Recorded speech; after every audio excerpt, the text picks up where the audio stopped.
loving this podcast version of Colin. Welcome to Speak for Yourself, Marcel Smiley, with this believer up here.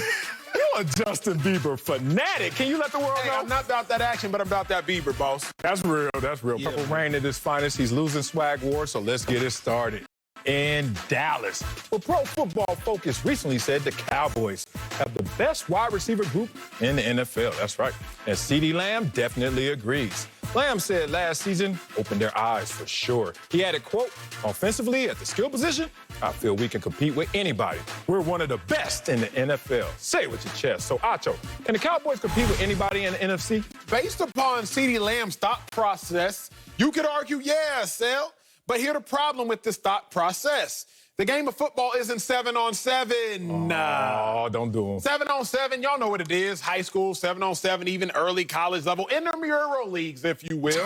You ain't got no offensive linemen. And defense is, to a degree, relatively irrelevant. It's just about how many points can you put up. In the passing league, Cowboys would have the best, and I mean the best, 7-on-7 roster in all of football. Imagine you got Dak Prescott at your quarterback. All that matters is your receivers, your tight ends, and your running back. Zeke in 7-on-7 can still do a little something. But here's the problem, CeeDee Lamb. You got to play with an offensive line in football. Yeah. And your offensive line, based off the Pro Football Focus rankings, was roughly 28th or 29th in run blocking and 26th in pass blocking. Damn. So when it comes down to competing with anybody, I got to look across the spectrum. So CeeDee Lamb, he hit the nail on the head. Their offensive skill position groups, yeah, y'all got that. But offensive line, your all-pro, probably future Hall of Fame left tackle. Hall of Fame. Byron Smith, Hall of Fame and Hall of Fame. Hall of Flame-o. He's flamed out. But Hall of Fame left tackle ain't played 16 games since 2016. You are wrong. I'm just accurate. You are accurate. Accurately wrong. I'm accurately offensive, but I'm accurate. Oh, man. Byron Smith, the beast, he ain't barely played. Lyle Collins missed all of last year with a hip injury. So can the Cowboys compete with anybody in the NFC? Absolutely not. Because the problem is there's more to football than offense. This is going to lead me into a deeper conversation that my notes ain't even taking me there. But America, Sel, please. Right now? Understand. Yes, right Yes. Right now, y'all understand. It doesn't matter how many points you put up if you can't stop nobody. Y'all remember last year when the Cleveland Browns marched into AT&T Stadium, put up 49 of them things on the Cowboys? 49 of them things, y'all. 49! Let me get a 49 piece. Real talk. Extra sauce. They don't even go up that high on the menu. They put up a 49 piece on the Cowboys. Golly. Before the Browns even hit their stride.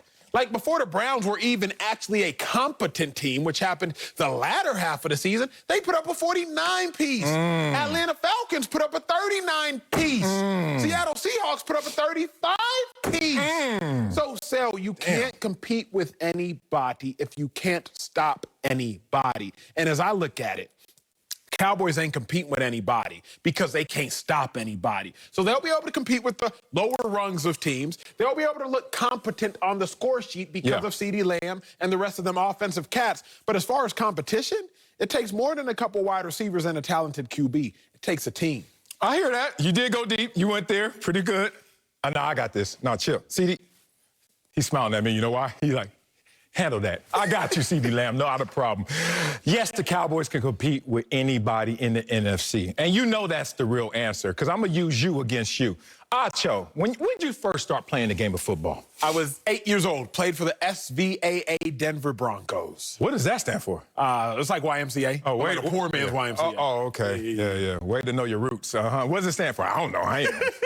But anyway, there was a time, I don't know, was it when you were 8? There was a time when all of a sudden you started to stick out. There was a time when all of a sudden your talent started to, right? Yes, sir. I mean, you became a professional athlete. Yes, sir. So obviously there was a moment where that talent, when it started to stick out, it started to talk to you as well as to others. All CeeDee Lamb is saying is, I look around the room and I see a lot of talent. First of all, I look in the mirror, I say, I am CeeDee Lamb. What was he, second in receiving yards as a rookie? Then he looks around, he sees his quarterback. He's like, damn, bruh, stay healthy this year. That's talent right there. He looks at those skill position players. Is that Ezekiel Elliott with the gut now? Not the cutoff used to have a six-pack, now it's a gut. Anyway, he's like, he sees talent everywhere. So now he's starting to realize this is a talent-driven conversation. And in that talent-driven conversation, he knows that they have the proper ingredients. Think about any team's mental makeup. It starts with talent. How many times you been on the team before and you looked around and you was like, we better have chemistry because we ain't got the talent. Facts. That's not the Dallas Cowboys. So don't forget where you came from like you forgot the SVAA All-Stars. Why you yelling? I don't know, because I'm hype on this one. Okay, so one, that is something to start from, and that's a healthy mindset. Add up the talent first, because coaches do it. Why do they scout? Why do they evaluate? They're looking for chemistry? No. After they get the talent in the building, then they start to work on the chemistry. So the talent, check. Now you try to clown 7-on-7. You got to play with the linemen. You got to play with the hogs up front. You got to play in the trenches, too. We'll get there, but don't you lie. How many times in high school, I can only go to high school with this one, did you hear about your 7-on-17? Because I ain't playing in my fat ass. But anyway, you hear about them out there balling. Oh, y'all beat them? Y'all beat up on Santa Monica? What? Oh, y'all handle that? And it gave you just that much more confidence because you say when we add the proper ingredients to what we already have in the recipe, let's start cooking. Now let's look at what we're going to serve up. Look at this division. Dak Prescott owns this division, big dog, 19-6. If you exclude the rookie year, we're talking about 16-3 against NFC East. Let's look in the NFC East. Let's look at the Washington football team with the third worst total offense in the NFL last year. You scared of them? Let's look at the New York football Giants. I could just say their name and you ain't scared of them. And then you could talk about the Eagles with their new first-time head coach and question marks all around that roster. And as you said yesterday, aging stars everywhere. Why wouldn't the Dallas Cowboys think that they could trump not only their division, but get into the playoffs? What did the Washington football team do against the Tampa Bay Buccaneers in the playoffs? Gave them some business. A little something. A little something. Green Bay Packers, what did they do? A couple decisions away from a little something. The point is, even if you win it all as the Tampa Bay Buccaneers, you still gonna know you've been in the fight. How come that fight can't be the Dallas Cowboys and all the talent they possess? Because hard work beats talent when talent doesn't work hard. Oh, you go to their practices now? Let's have a conversation, Sheldon. Most anybody wouldn't be as credible in having. Number one, because you played for the Dallas Cowboys. Number two, I grew up in Dallas and covered the Cowboys at the start. Let's go somewhere where I don't think anybody has yet gone. What's really the issue with the Cowboys? What's really the issue? Because in the NFL, in life, you typically have to work to achieve fame, fortune, status. But inherently, by being on the Cowboys roster, you automatically adopt fame, fortune, and status. No lies. Because you play for the Dallas Cowboys. When you play for the Cowboys, everybody knows who you are. Even if you're not a baller, you still playing for the Cowboys. So you inherit baller status. Yeah, that's real. So the Cowboys, it's not about their talent, Sel. The problem is closed mouths don't get fed.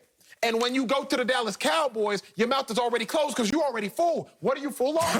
Full of what? You're full of fame already, big dog. What kind of fame is that? Come on, dog. Does it matter? Let's talk athletes.